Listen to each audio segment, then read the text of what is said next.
आज भी मैं अगर 62 साल की उम्र में 15 से 18 घंटे काम कर सकता हूँ, तो आप तो युवा हैं।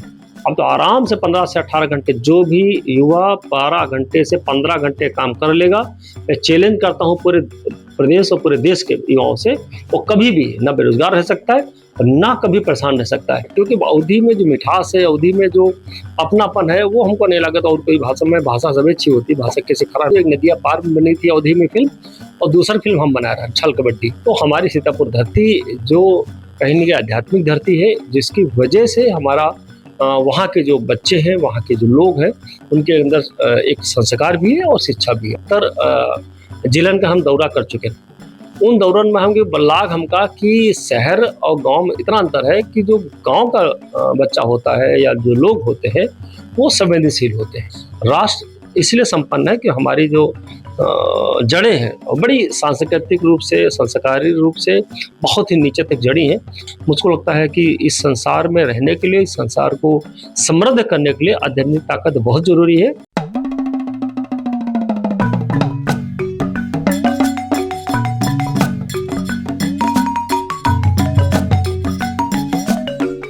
चिन्ह गए हुई हो। आज हम आए हैं सीतापुर और हमारे साथ में हम मौजूद हैं सीतापुर से एमएलसी पवन सिंह चौहान, जौन शिक्षा, साहित्य और राजनीति में यहाँ सक्रिय हैं। आज हम इनते मिलो कार्यक्रम में यहाँ आप सबसे मिलवावे जा रहे हैं और लोक भाषा अवधि में यहाँ खास बातचीत करीबा। तो सबसे पहले सर आप क्या हमारे राम सभी को राम राम। तो सर आपसे ने हम पहला सवाल पूछा चाहिए थे। आप जो है शिक्षा क्षेत्र में यहाँ बहुत अच्छे से ने काम करत रहो, लेकिन अचानक शिक्षा के तरफ से ने आप जो है अचानक राजनीति तरफ जाए क्या जो है आपका प्रेरणा कहाँ से मिली? तो राजनीति मतलब शिक्षा छोड़ेंगे, शिक्षा तो रहेगी पूरी जिंदगी भर रहेगी। राजनीति में आने से ये होता है कि जैसे अभी मैं कुछ लोगों का कल्याण कर पा रहे थे या उनका मदद कर पा रहे थे। राजनीति आने से ये होगा फायदा कि हम किसान को, हम बेरोजगारों को, हम बच्चों को, हम शिक्षार्थियों को, हम स्किल पर, हम बहुत सारे जो क्षेत्र थे, जो अछूते क्षेत्र से, उनमें भी हम लोगों की मदद करने के सक्षम है और मदद करने का मौका मिलता है। अभी हम वित्तीय और प्रशासनिक विलम्ब समिति के सभापति बने थे, तो उससे मैं करीब 40 डिस्ट्रिक्ट का दौरा किया और यहाँ पर हर 15 दिन में एक मैंने मीटिंग किया। उससे क्या हुआ, प्रदेश के हर डिपार्टमेंट में जो बहुत सारी चीज़ें छूटी हुई थी, जो कहीं न कहीं दिखाई पड़ रहा था कि उनका कल्याण नहीं हो पा रहा है, तो उनका हम कहीं न कहीं कल्याण करने का पूरा काम किया, चाहे ग्रेच्युटी हो, चाहे पेंशन हो, चाहे स्कॉलरशिप हो। अब एक बात बताइए आपके यहाँ बड़ा आपको अच्छा लगी कि जौन बच्चन के 9th से लेकर के और 12th तक, कक्षा 9 से लेकर 12 तक, उन बच्चों की स्कॉलरशिप किसी भी डिस्ट्रिक्ट हम जाते थे तो मुश्किल से 15%, 20%, 10% बच्चों की स्कॉलरशिप भरी जाता है। तो उनसे हम फिर डिपार्टमेंट के अधिकारियों से मैंने बात किया और प्रदेश के अधिकारियों से बात किया, उनसे सुनिश्चित उनसे करवाया कि अब बच्चों का प्रिंसिपल, वहाँ का मैनेजर और डिपार्टमेंट, ये तीनों मिलकर के उन बच्चन के यहाँ, जिन बच्चन के यहाँ गरीब बच्चे हैं, अपनी पढ़ाई करने में बड़ी उनकी समस्या आ रही है, उनको कैसे हम स्कॉलरशिप जो मिल जाती है 3 ईयर पे, तो उसकी पढ़ाई भी अच्छी हो जाती है और उनके जो पेरेंट्स होते हैं उनको भी निश्चित तौर से कहीं न कहीं एक अच्छे तरीके से अपना शिक्षा के साथ-साथ में अपना जीवन यापन भी कर सकते हैं। वरना पेरेंट्स पे बड़ा दबाव रहता कि हम लड़का फीस नहीं जमा कर पा रहे हैं, लड़का निकाल ना दी जाए, और लड़का बिटिया भी घर में परेशान करते रहते हैं, पापा हमारा फीस जमा करो वरना हम इसको नाम काट दी जाएगी। तो इतनी की जब बातें होती हैं तो हमको लगता है कि ये राजनीति में आने का हमको सबसे बड़ा फ़ायदा मिला। अब काम बहुत त्वरित गति से, बहुत शीघ्र गति से हम काम करवाने में सक्षम रहते हैं। ये एक बड़ी बात है। आप जो है उत्तर प्रदेश सरकार में यहाँ जो है उच्च सदन में यहाँ सदस्य हो, जनपद सीतापुर का नेतृत्व करते हो और जनपद सीतापुर लोक भाषा अवधि केर जो है गढ़ है और वहाँ पर बहुत साहित्यकार भी रहे और साहित्य क्षेत्र में आप बड़ा नीक काम करे हो। तो लोक भाषा अवधि के यहाँ बढ़ावे के यहाँ लेके आप क्या का रोड मैप है? हम बता दें आपके यहाँ जान के आपको नीक लगी कि डॉक्टर राम बहादुर मिश्र जी नाम सुना होगा। हाँ, तो डॉक्टर राम बहादुर मिश्र के साथ साथ में नागेंद्र सिंह जी और हमारे विनोद मिश्रा जी, इस तरह के बहुत सारे लोगों के इकट्ठा करके हमारे कॉलेज में यहाँ पूरी रूपरेखा बनाए कि यहाँ और इसको बड़े प्लेटफार्म पर हिंदुस्तान और भारत सरकार के लिए भी मैंने लिखा कि अवधी को कैसे हम लोग भाषा को प्रमोट किया जाए, उसके संवर्धन के लिए, उसके विस्तार के लिए हम लोग लगातार कहीं न कहीं काम करते रहे थे। और उसका फ़ायदा ये रहता है कि अवधी में आजकल हम लोग बोलना शुरू कर दिए हैं, बहुत सारे लोग, क्योंकि अवधी में जो मिठास है, अवधी में जो अपनापन है, वो हमको नहीं लगता और कोई भाषा में। भाषा सब अच्छी होती है, भाषा किसी खराब नहीं होती, माँ माँ होती है, वो किसी की अच्छी हो, किसी बुरी नहीं होती है। लेकिन जो जो जो जन्म जहाँ जिसमें लेता है, वो माँ सबसे प्यारी होती है। तो हमको लगता है हम लोग अवधी में, हम लोग अवध में पैदा हुए हैं, तो अवधी हम लोग की जो मातृभाषा है, वो माँ अलग मजावत है। आपने देखा होगा कि हमारी भाषा में के प्रमोशन करने में चक्कर में मैंने एक फ़िल्म बनाई थी। आपको बता दूँ, एक नदिया पार में बनी थी अवधी में फ़िल्म, और दूसरी फ़िल्म हम बना रहे हैं छल कबड्डी, तो अवधी में बनाया था मैंने। तो उस ज़माने में अवधी में बनाई फ़िल्म, तो हमारे जो कलाकार रहे हैं वो भी अवधी में बोलते रहे, और बाल साथ में जो एक्टर्स थे वो भी अवधी में बोलते रहे। तो बड़ी शानदार मूवी रही। तो इसी तरह हम लोग हर क्षेत्र में बच्चों को प्रमोट करते हैं, और बच्चों से कही थी कि भाई, लड़कन से कही थी, बिटियन से कही थी, भाई तुम लोग अवधी बोलो, ताकि हम अपनी भाषा को जहाँ पर भी बैठे चर्चा परिचर्चा में अपनी भाषा के हम बोली, तभी हमको आनंद भी आता है और आत्मिक सुख मिलता है और अपनापन दिखाई पड़ता है। जहाँ हम लोग बोलना शुरू करे थे, तो हमको लागत कि नहीं, अवधी बोलना बहुत ज़रूरी है। तो इसी तरह अपने प्रदेश सरकार को लेकर के, चाहे देश सरकार को लेकर के, दोनों जगह पर हम अवधि के लिए बड़ा काम करने के लिए कोशिश कर रहे हैं, और लगातार उसकी हर महीना, हर 15 दिन में जो उसकी मीटिंग होती है, बैठक होती है, तो उस बैठक में हम सब लोग इकट्ठा हुए थे, और इकट्ठा होकर के बड़े गंभीर हम लोग वहाँ वार्ता किए थे।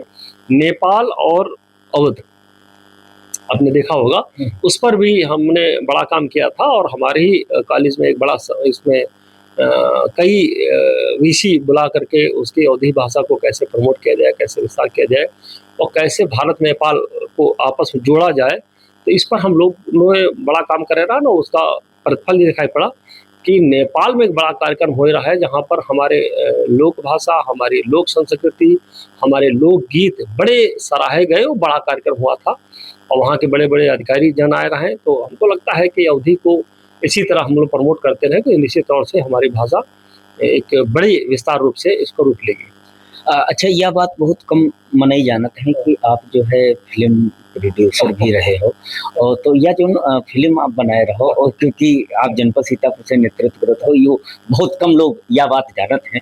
तो इके बारे में थोड़ा अगर विस्तार से बताए देते तो ज़्यादा नीक रहता। अब बताइए आपके यहाँ कि हमारा बचपन से हम बड़ा क्रिएटिव रहे, मतलब बहुत ही कहीं न कहीं नए-नए काम पकड़ना, फिर नए-नए चीज़ें जानना, फिर उसके बारे में विस्तार से जानना। तो इससे अब बहुत सारे धंधा करें, बिज़नेस करें, या बहुत सारा काम करें, तो उसमें एक ये भी काम आया। लोगों ने कहा, एक कुछ कलाकार थे, मैं बताऊँ आपको, बड़ी इंटरेस्टिंग कथा है, वह वाली कहानी है कि हम जाते रहे नाटक-वाटक देखे जाया करते रहे, तो बेचारे तैयारी करें, 3 महीना तैयारी करें, 4 महीना तैयारी करें, फिर एक नाटक देखें, बाद में फिर बेचारे तैयारी करना शुरू कर दें। तो उनकी हालत देख के मैंने कहा, यार तुम कुछ बढ़िया कर सोचो, तो तुमको हम बड़ा प्लेटफ़ॉर्म पे दे दें, जहाँ तुम्हारा कुछ 4 पैसा आमदनी हो, लड़का बच्चन पढ़ा पाओ। तो उन लोगों ने एक फिर 20-25 दिन के बाद हमारे पास आए और कहा, भैया एक हम फ़िल्म बनावा चाहिए थे। तो मैंने कहा, ठीक, कितना रुपया लागी? कहन भैया इतने रुपया लागी। तो मैंने कहा, ठीक है, मैंने रुपए आपको हम देंगे, और आप लोग फ़िल्म शुरू करो। तो फ़िल्म शुरू किया, तो उसका फिर प्रोड्यूसर बने, और फिर हम भी जा के हम देखित रहे। तो पता लगा, जब हम 4-5 दिन शूटिंग हो गया रहे, तो हम गए देखने गए रात को, हमारे से मिलने गए, तो देखे तो नशा पत्ती किए रहे। हम कह, अरे यार, ये तो बड़ा गलत भाई।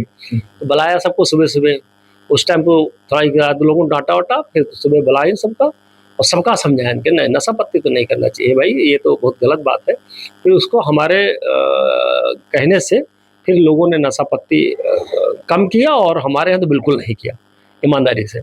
फिर इस पर बड़ा काम किया, और अभी छल कबड्डी मैंने फ़िल्म बनाई थी। छल कबड्डी में कबड्डी को जिस तरह आपने लगान फ़िल्म देखी होगी, हाँ, तो उसमें हाँ, क्रिकेट है। तो उसी तरह कबड्डी में जीत-हार को लेकर के लगान को या कर्जा को माफ़ करने का उसमें हम लोगों ने एक प्रावधान डाला था, जिसको कबड्डी को लेकर के गाँव के सरपंच और गाँव के सब लोग मिलके का कबड्डी खेली गई। फिर वहाँ जो जीता, उसका फिर जो कर्जा था वो माफ़ किया गया।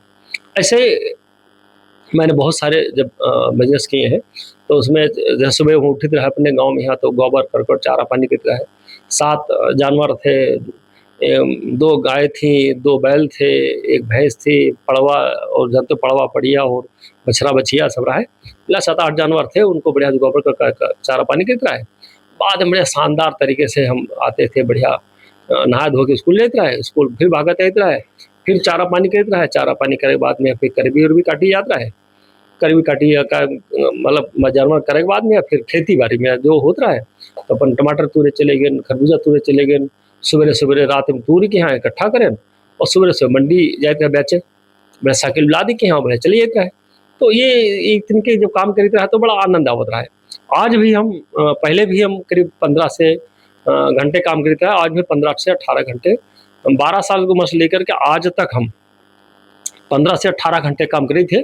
उसका प्रतिफल है और उसी का नतीजा है कि आज मैं इस पायदान पे पहुँचे हैं कि जहाँ पर 18-20 बिज़नेस जो भी हम किए हैं, तो चाहे परचून दुकान की हो, चाहे चाय बेची हो, चाहे हम चक्की चलाए हो, चाहे धान मशीन है, चाहे स्पेलर है, चाहे हिंदुस्तान लीवर एजेंसी भी मैंने एक बार लिया था।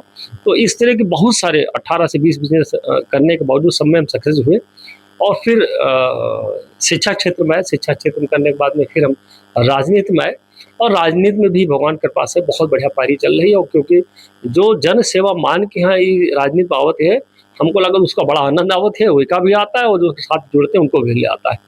तो हम बड़े खुश हैं और हमको बड़ा लगता है कि व्यक्ति को साफ-सुथरी राजनीति ज़रूर करनी चाहिए और राजनीति इसलिए करनी चाहिए कि लोगों का सीधा कल्याण होता है, ये भी मैंने इसमें राजनीति में देख लिया है। सीतापुर के आप जो है जनप्रतिनिधि हो।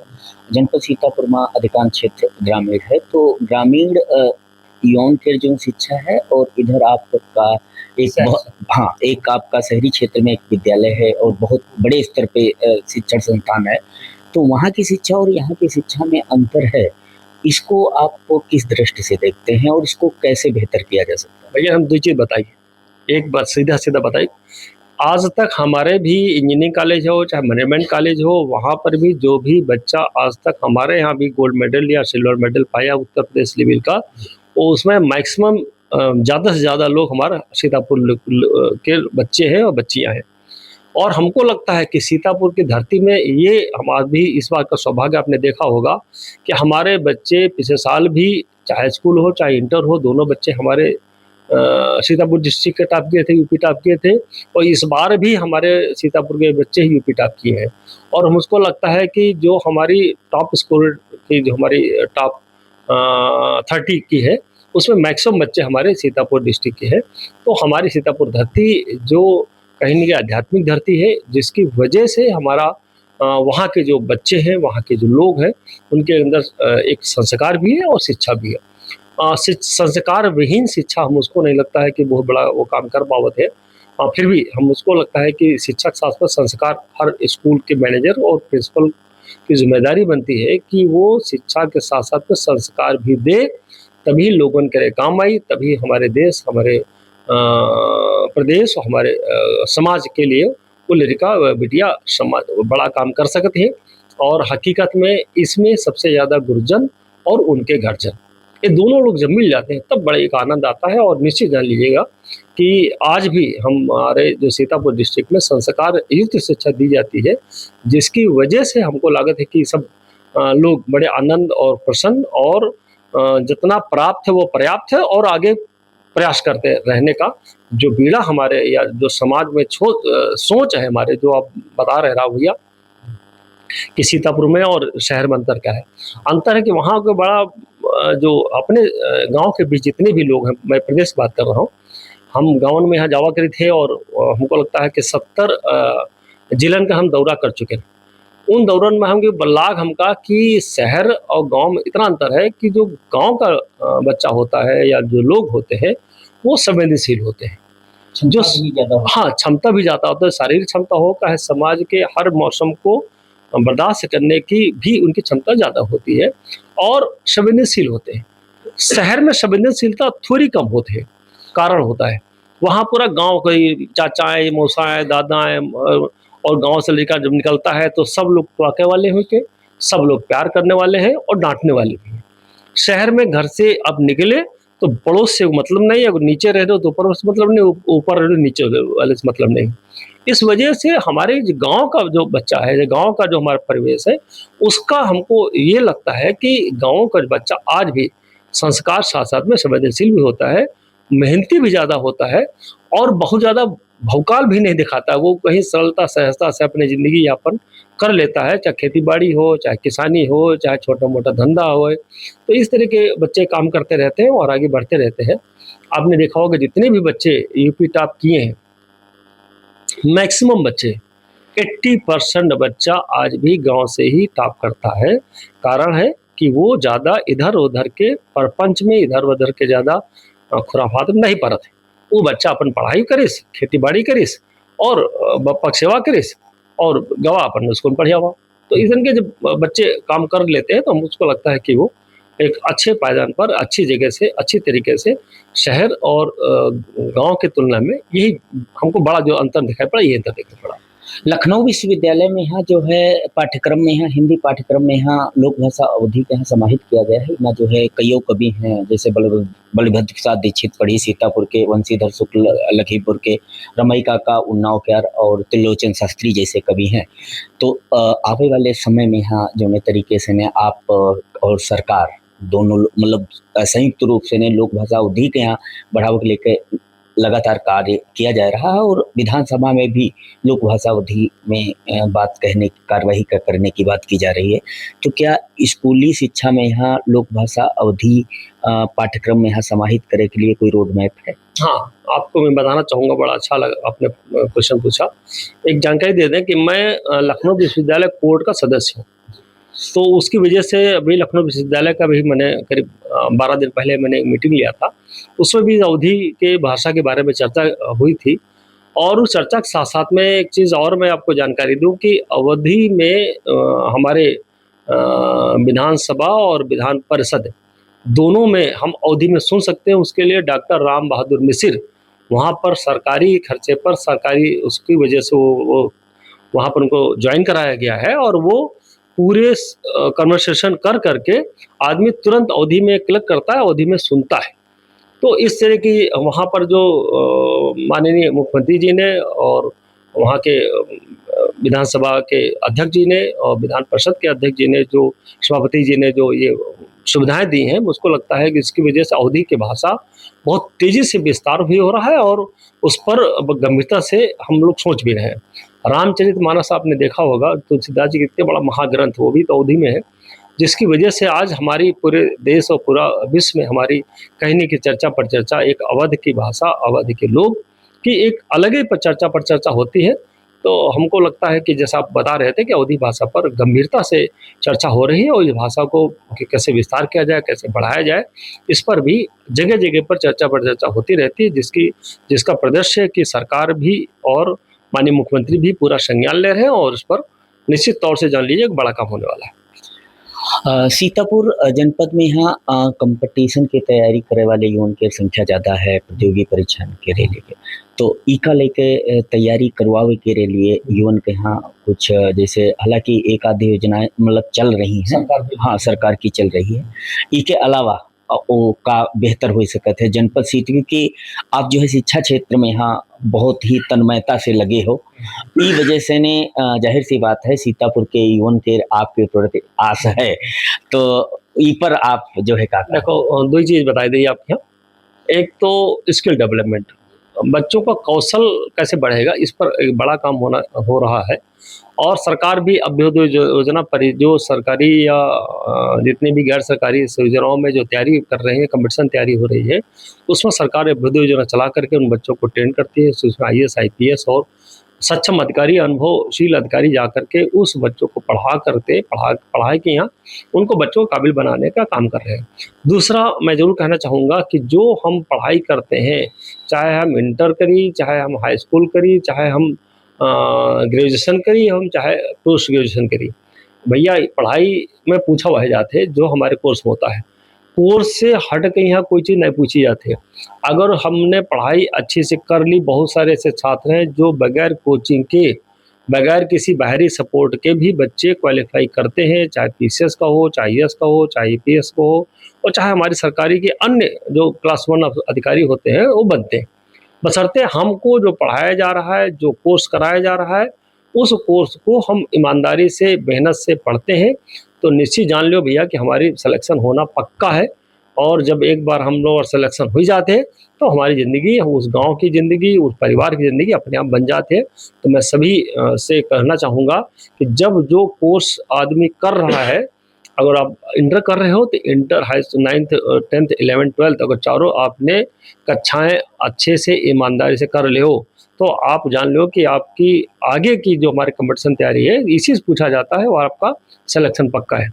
इसी तरह ग्रेजुएशन आपने कर लिया तो हमारी पीजी पक्की है। पीजी में अच्छे से कर लिया तो हमारा रिसर्च में और पीएचडी करने में हमको आसान मिल जाता है।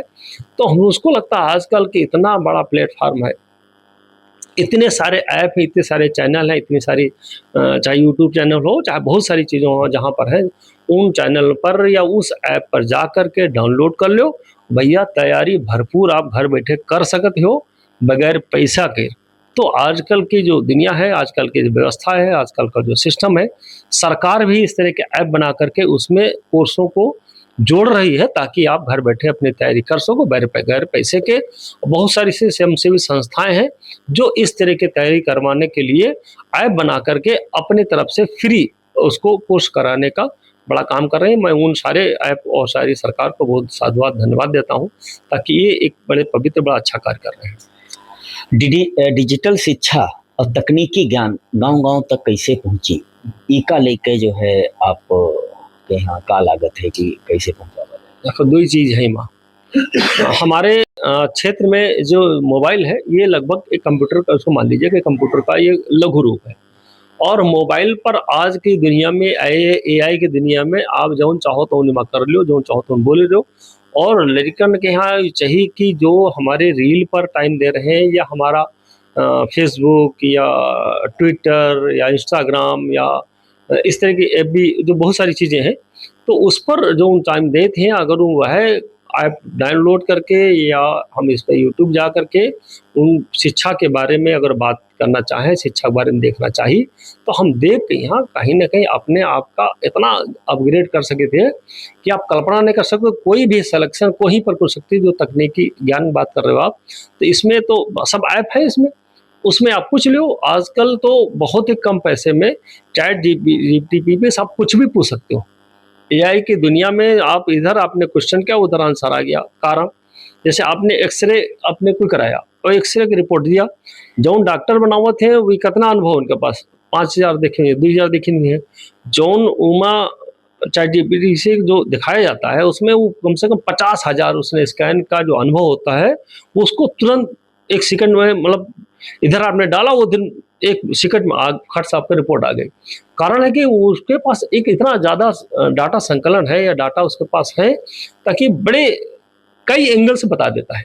तो हमको लगता है, आपको अगर डिजिटल नॉलेज, जैसा आपने क्वेश्चन, बड़ा अच्छा क्वेश्चन उठाया, तो वो अगर जो बच्चे अपने घर पे ही बैठ कर के उस पर एक कुछ कोर्स होते हैं, ऐप पर डाउनलोड करिए और वो कोर्स कर लीजिए, थोड़ा-सा 3 दिन का, 5 दिन का, 7 दिन का, 1 दिन का, इस तरह कोर्स होते हैं, 1 हफ्ते के होते हैं, कोई 15 दिन का होता है।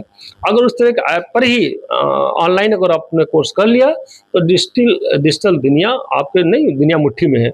निश्चित जान लो, चाहे गाँव का बच्चा हो, चाहे शहर का बच्चा हो। और गाँव का बच्चा और ज़्यादा तेज़ी से पकड़ता है, उसके पास, क्योंकि बहुत ज़्यादा चीज़ें, इतना ऑप्शन नहीं होते हैं बिगड़ने के।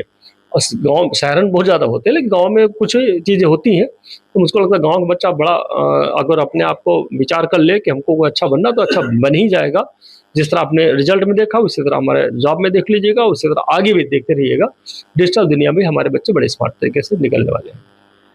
जनपद सीतापुर में लोक भाषा अवधि के लइके जो है बहुत बड़े-बड़े कवि हुए हैं, जैसे बलिभद्र प्रसाद दीक्षित, पढ़ीस और लक्ष्मण प्रसाद मित्र, इनके अलावा सुशील सिद्धार्थ, अभी डॉक्टर देवेंद्र कश्यप निटर जैसे लोग हैं, जो लोक भाषा अवधि के यहाँ लेकर लगातार प्रयासरत हैं और अवधि के क्षेत्र में हम बहुत अच्छा काम किए हैं। तो जो लोक भाषा अवधि के हैं या जनपद सीतापुर के जो साहित्यकार हैं, तो उनके उन साहित्यकारों, कुछ साहित्यकार नेपथ्य में चले गए हैं, कि उनका लेखन शैली बहुत अच्छी रही है, लेकिन उस स्तर का उनको सम्मान नहीं मिला है। और आप एक ऐसे जनप्रतिनिधि जनपद सीतापुर के हैं जो शिक्षा और साहित्य हर तरफ जो है आपकी सक्रियता है। तो क्या लगता है कि जो महापुरुष हैं, जो साहित्यकार हैं, इनके सम्मान को लेकर के, इनको आम जनमानस में इनकी छवि को लाने को लेकर के क्या आपका प्रयास है? मैं 2 चीज़ें कहना चाहूँगा कि इसमें हकीकत में बड़ा अच्छा ये है कि हमारी सीतापुर में इतने ज़्यादा साहित्यकार हैं, इतने ज़्यादा आध्यात्मी भी हैं, इतने कवि भी हैं और वो नेपथ्य में से चले गए। हमको लगता है कि कहीं न कहीं एक बड़ा प्लेटफ़ॉर्म नहीं मिल पाया और कभी-कभी घर के झंझावत में भी आदमी फँस कर रह जाता है। ऐसे जब घटना घटे तो हमको एक बड़ा काम, बड़े उद्देश्य के साथ के लिए वो बाहर निकलना पड़ेगा। अभी मैं सुन रहा था परसों पत्रकारिता दिवस था, तो विश्वा के कार्यक्रम में हम गए थे, तो उसमें कमलाकांत जो मिश्र जी हैं, उनका मैं सुन रहा था और आनंद सिंह को सुन रहा था। ये लोग बड़े पुराने साहित्यकार भी हैं और पत्रकार भी हैं और कवि भी हैं। तो जब सारी चीज़ें मैं जानकर देखा, तो कहीं न कहीं समाज और हमारी दृढ़ इच्छा शक्ति कितनी तगड़ी है, ज़बरदस्त होनी चाहिए। जो व्यक्ति इस पर निगलता है, वो निश्चित तौर से उसकी दृढ़ इच्छा शक्ति से अगर जो उसके पावरफुल तरीके से कहता नहीं, मैं तो दुनिया को, मैं समाज को चेंज करने के लिए अपने आप को बदलता है, फिर दुनिया को बदलने की कोशिश करता है, तो वो निश्चित तौर से एक बड़ा नाम होता है और बड़ी प्रोग्रेस भी होती है। तो हमको लगता है कि पहले हम अपने आप को मजबूत बनाएँ, साक्षर बनाएँ। साक्षर मतलब होता है कि उस जो विधा हमारे पास है, उसकी पूरी जानकारी होनी चाहिए, चाहे तकनीकी तौर से हो, चाहे आध्यात्मिक तौर से हो, चाहे सामाजिक तौर से हो, चाहे भौतिक रूप से हो। गहन अध्ययन जो हमारे पास है, तो निश्चित जान लो हमको रोक नहीं पाएगा। अंदर से आत्मबल, हमारे अंदर जितना बड़ा हमारा अंदर से आत्मबल होगा, उतना बढ़िया हम काम कर लेंगे और समाज में आज भी एक से एक हमारे सीतापुर डिस्ट्रिक्ट हो, चाहे हमारा प्रदेश हो, सब एक से एक साहित्यकार, एक से एक आध्यात्मिक व्यक्ति है। मैं अभी देखता रहता हूँ और मैं अध्यात्म से बचपन से जुड़ा हुआ हूँ, जिसकी वजह से मुझको करीब 25 साल मैंने लगातार सत्संग किया, लगातार 25 साल अनवरत, हर संडे को भी करते थे और वैसे भी जो भी टाइम मिल जाता था। तो अध्यात्म की दुनिया ही अलग है और हकीकत में साहित्यकार, जैसे साहित्य में प्रेमी हूँ या कवि का मैं प्रेमी हूँ, तो निश्चित तौर से हमको उस तरह का माहौल मिलता रहता है, लोग मिलते रहते हैं और हमको आनंद भी आता है। तो जो भी साहित्यकार होता है, तो उसको निश्चित तौर से अपनी जीविका के साथ-साथ में अपना परिवार कहीं पीछे दिखता है, उसकी वजह से कहीं उसमें फँस कर रह जाता है। इस तरह के लोगों को सरकार भी सपोर्ट करे और समाज भी सपोर्ट करे, तब हमारा ये साहित्यकार जो आगे उभर के बाहर निकलते हैं, जो इस देश के, इस विश्व के कल्याण के लिए हकीकत में उनकी जो भूमिका होती है एक ज़बरदस्त होती है और इस दुनिया को बदलने में जब भी रेवोल्यूशन जो भी बड़े हुए हों, उसमें साहित्यकारों का, कवियों का बड़ा रोल रहा है। आगे भी जो बड़ा रेवोल्यूशन होगा उसमें साहित्यकारों का, हमारा राष्ट्र इसलिए संपन्न है कि हमारी जो जड़ें हैं और बड़ी सांस्कृतिक रूप से, संस्कारी रूप से बहुत ही नीचे तक जड़ी हैं। इसीलिए हमारी आज भारत देश संस्कृति के रूप में, संस्कारों के रूप में, सभ्यता के लेकर देखा जाए विश्व में अलग तरीके से हम लोग दिखाई पड़ते हैं और अलग पहचान हमारी है। आगे भी ऐसी पहचान बनी रहे, ये ऊपर वाले से मैं दुआ करता हूँ, भगवान से आशीर्वाद मांगता हूँ कि हमारे सारे हिंदुस्तानी, हमारे उत्तर प्रदेश हो, चाहे हमारा समाज हो, सब लोग बड़े मस्त ऐसे जैसे हमारे चल रहा है ऐसा और अच्छा होता रहे, निरंतर प्रगति भी होती रहे। और आपने देखा होगा अभी चाहे भंडारा को लेकर के हो, चाहे भागवत को लेकर के हो, चाहे रामायण और गीता और ये सब चीज़ें पढ़ने को लेकर के हो, चाहे हमारे जो टीवी पर जो शोज़ आते हैं, टीवी पर जो हमारे लगातार कहीं न कहीं सीरियल आते हैं, आज उनकी लोकप्रियता बढ़ रही है। कारण है कि समाज में चाहे मंदिरों की संख्या देख लीजिए आप, वो भी बढ़ रही है और मंदिर में भक्तों की संख्या बढ़ रही है। अब निरंतर आपने देखा होगा कि अभी कुंभ में 60 करोड़ लोगों ने डुबकी लगाई और हमारे मथुरा हो, चाहे हमारे अयोध्या हो, चाहे विंध्याचल हो, चाहे नैमिषारण्य हमारे यहाँ हो, लगातार संख्या बढ़ रही है और गुणात्मक रूप से बढ़ रही है। तो निश्चित दिखाई पड़ रहा है कि हमारा जो देश है, निश्चित तौर से भारतीय जनता पार्टी जब से आई तब से उसको बढ़ावा भी मिला है। अभी अब बंगाल आपने देखा होगा, चमत्कार हुआ, इसलिए चमत्कार हुआ क्योंकि वहाँ पर की स्थिति, भौगोलिक स्थिति बहुत ही दयनीय हो चुकी थी। आज वहाँ पर भी भगवा, आज वहाँ पर भी भारत माता की जय, आज वहाँ पर जय श्री राम के नारे लगने लगे हैं। और जब तक हमारे पास आध्यात्मिक ताकत नहीं है, तब तक मैं समाज को कुछ नहीं दे सकता हूँ, ना कुछ बदल भी नहीं सकता हूँ। मुझको लगता है कि इस संसार में रहने के लिए, इस संसार को समृद्ध करने के लिए आध्यात्मिक ताकत बहुत ज़रूरी है। वो हमारी, आपने देखा होगा भारतीय जनता पार्टी लगातार इस पर काम कर रही है, जिसकी वजह से पूरे देश में आज एक सम्मानपूर्वक सभी मठ मंदिरों को देखा जाता है। शिक्षा के क्षेत्र में आपने बहुत ही उत्कृष्ट कार्य किया, आपने कई क्षेत्रों में कार्य किया, आज राजनीति में भी बहुत ही सक्रिय हैं और बहुत अच्छे से तरक्की भी हो रही है सभी क्षेत्रों में। तो आपकी जो संघर्ष गाथा रही, तो कम शब्दों में ये निश्चित तौर पर लोगों के लिए प्रेरणा का स्रोत बनेगी, तो थोड़ा सा संघर्ष गाथा के बारे में। संघर्ष गाथा ऐसी रही कि हमारी, जब मैं बचपन में पैदा हुआ तो संपन्न हमारा परिवार था, लेकिन ताऊजी गांव के प्रधान थे, एक फैसला करने गए थे, वहाँ पर डबल मर्डर केस हो गया। दिन में करीब 8 बजे के आसपास फैसला करते करते ताऊजी बहुत कम एज के थे और हमारे ही बिरादरी के लोग थे, तो आपस में झगड़ा कर दिया, वहाँ पर 2 मर्डर हो गए, तो उसकी वजह से सब लोग भाग गए, तो हमारे ताऊजी भी भागे, तो उसी में उनका नाम लिखा दिया गया। नाम लिखाने के बाद में फिर 3 दिन बाद हमारे पिताजी का नाम लिखा दिया, पिताजी थे भी नहीं, बेचारे दुकान कर रहे थे, और वो उनका भी नाम लिखा दिया गया और निर्दोष पिताजी हमारे करीब 14 साल जेल में रहे। वो जो बचपन था हमारा, मैं 4 साल की उम्र का था जब पिताजी जेल गए, और हमारे जब पिताजी बाहर निकले तो हम करीब वही 9th में पढ़ रहे थे। जब कुछ बचा नहीं था हमारे परिवार में, हमारे घर में, तो निश्चित तौर से 700 रुपया घर की पूरी कुल जमा पूंजी थी, जो पूरा इकट्ठा करके हम लोग चर्चा किए क्या किया जाए 700 रुपये पूंजी से। तो ये हुआ कि चाय की दुकान खोली जा सकती है, तो वही फूस खरीदा गया, कुछ बांस खरीदे गए, और फिर वहीं पर घास फूस लेकर के, वही जो फूस होता नहीं, पतौरा लेकर के फिर एक मड़ैया बनाई गया, मड़ैया के नीचे एक छोटी मिट्टी की भट्ठी बनाई गया, मिट्टी की भट्ठी बना के एक तखत बनवा होगा, तखत बनवा के इतने में यहाँ गाँव की लकड़ी थी, चिराए के यहाँ तखत बना होगा, वही हम यहाँ फिर वही 5 किलो दूध और 2 किलो चीनी और 250 ग्राम चाय पत्ती और 24 गिलास लेकर के 2 छीका लेकर के चाय का काम शुरू कर दिया। तो चाय की जब दुकान मैंने शुरू की 700 रुपये से, तो फिर उसी में 6-7 महीने मैंने बड़ा संघर्ष के रात दिन मेहनत करके चाय को 5 लीटर से लेकर के 85 लीटर एक महीने पहुंच गए, और 6-7 महीने चाय बेचने के बाद में करीब 7,000 रुपये कमाए। फिर उससे परचून दुकान खोली गई, फिर 1 साल में करीब हम 15-20 हज़ार रुपये कमाए, फिर कपड़े दुकान खोली गई। फिर इसी तरह काम बढ़ता गया। फिर मैंने हिंदुस्तान लीवर की एजेंसी लिया, हिंदुस्तान लीवर की एजेंसी में पहले मैंने एरिया टॉप किया, फिर मैं डिस्ट्रिक्ट टॉप किया, फिर मैंने यूपी टॉप किया, फिर इंडिया टॉप किया, फिर मैं एशिया टॉप किया। जब मैंने एशिया टॉप किया, कल्पना करिए 91 की बात है, जब मैंने एशिया टॉप किया था तो उस वक्त हमारा प्राइम टीवी पर दूरदर्शन टीवी चलता था, दूरदर्शन पर हमारा 3 दिन लगातार इंटरव्यू आधे घंटे तक छपा, मतलब दिखाया गया। तो वो जो संघर्ष गाथा थी, तो उस वक्त पूरा देश 91 में जब बहुत ही दूरदर्शन बहुत ही कम घर में टीवी हुआ करते थे, बहुत कम घर में टीवी हुआ करता था, तब लोगों ने उसको देखा और बड़ा सराहा। हमको भी लगा कि मैंने एक अच्छा काम किया, एक लगातार संघर्ष गाथा हमारी जो दिखाई गई। तो इसी तरह लगातार काम करते गए, फिर ब्रीफील्ड लाइन में आए, ब्रीफील्ड लाइन में बाद फिर मैं एजुकेशन लाइन में आया। एजुकेशन लाइन में पहले मैंने 250 बच्चों से शुरुआत की, आज हमारे 17,000 बच्चे हो गए। तो 17,000 बच्चे हो गए, तो उनकी भी मैं एक जन सेवा मानता हूँ। आज उनके अंदर संस्कार देता हूँ, शिक्षा देता हूँ, रोजगार भी देता हूँ, और हर साल दसियों हज़ार बच्चों को जॉब दिलाने का बड़ा काम कर रहा हूँ। तो मुझको लगता है कि भाई भगवान ने जो हमको पैदा किया है, आज भी, पहले भी मैं 12 से 15 घंटे काम करता था, अब मैं 15 से 18 घंटे काम करता हूँ। जैसे जैसे हमारी एज बढ़ रही है, वैसे मैं आपको वर्किंग अपने आवर बढ़ा रहा हूँ।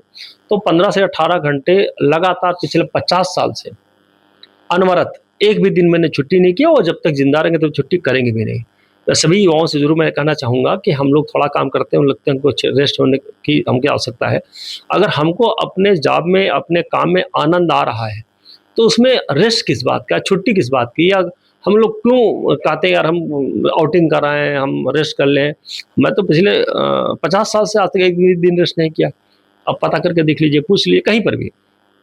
तो जब अनवरत में काम किया, क्योंकि हमको अपने काम में आनंद आता है, तो इसलिए जो इस व्यक्ति को काम में आनंद आना शुरू हो जाएगा, तो बरकत भाई साहब तभी होती है। बरकत आपके काम से नहीं होती, बरकत आपकी नीयत से होती है। नीयत और नियत दोनों दुरुस्त करके कोई भी काम करेंगे, निश्चित तौर से सक्सेस होंगे। चाहे एजुकेशन हो, चाहे जॉब को लेकर के हो, चाहे रोजगार लेकर के हो, और चाहे कोई बिजनेस हो। आप नीयत आपकी दुरुस्त हो, लगातार काम करते रहेंगे तो निश्चित रूप से आपको तरक्की मिलेगी। एक सवाल आपसे एक ही हाँ, अवधी अंचल और युवाओं को आप क्या संदेश देना चाहते हैं? मैं सभी युवाओं को और युवतियों को कहना चाहूँगा कि आप लोग लगातार जो भी काम कर रहे हैं, चाहे पढ़ाई कर रहे हैं, चाहे बिज़नेस कर रहे हैं और चाहे आप जॉब कर रहे हैं। ये तीनों सेक्टर हैं। तीनों सेक्टर में अगर लगातार आप काम कर रहे हैं, मेहनत करने के परिबद्ध है, नीति नियत से दुरुस्त काम करेंगे, निश्चित तौर पर आप बड़ी प्रोग्रेस करेंगे और मैं सभी को ज़रूर ये कहना चाहूँगा कि आज भी मैं अगर 62 साल की उम्र में 15 से 18 घंटे काम कर सकता हूँ, तो आप तो युवा हैं। अब तो आराम से 15 से 18 घंटे जो भी युवा 12 घंटे से 15 घंटे काम कर लेगा, मैं चैलेंज करता हूँ पूरे प्रदेश और पूरे देश के युवाओं से, वो कभी भी ना बेरोज़गार रह सकता है और ना कभी परेशान रह सकता है। वो आत्मनिर्भर रहेगा और आत्मनिर्भर साथ-साथ में बड़े कॉन्फिडेंस, बड़े भरोसे के साथ अपनी ज़िंदगी जिएगा और लोगों को जीने की प्रेरणा देता रहेगा। मैं ऐसे युवाओं से अपील करता हूँ और विनती करता हूँ कि आप लोग अपने परिवार का सम्मान करते हुए, अपने प्रदेश, अपने देश का सम्मान करते हुए अच्छे से जो भी बिज़नेस करें या पढ़ाई करें या जॉब करें, अच्छे से करें। मैं सभी को शुभकामनाएँ देता हूँ। बहुत-बहुत धन्यवाद। तो भैया ये हमारे साथ जनपद सीतापुर के अ, जनपद सीतापुर के एमएलसी पवन सिंह चौहान जो इनते मिलो कार्यक्रम में यहाँ खास बातचीत करी और ई बातचीत में यहाँ अपने बचपन से ने लगाई पूरी संघर्ष गाथा जनपद सीतापुर के युवा और साहित्यकार और शिक्षा साहित्य और संस्कृत के यहाँ लेके बहुत अच्छा संदेश दें। आप लोग यह पूरा कार्यक्रम देखो, कार्यक्रम कैसा लगा प्रतिक्रिया आप कमेंट बॉक्स में यहाँ दो और यह कार्यक्रम कैस लागत है, अगर नीक लागत है, अगर फेसबुक पर देख रहे हो तो हमारे फेसबुक पेज के यहाँ फॉलो करो, अगर यूट्यूब पर देख रहे हो तो चैनल के यहाँ सब्सक्राइब करो। बहुत बहुत धन्यवाद।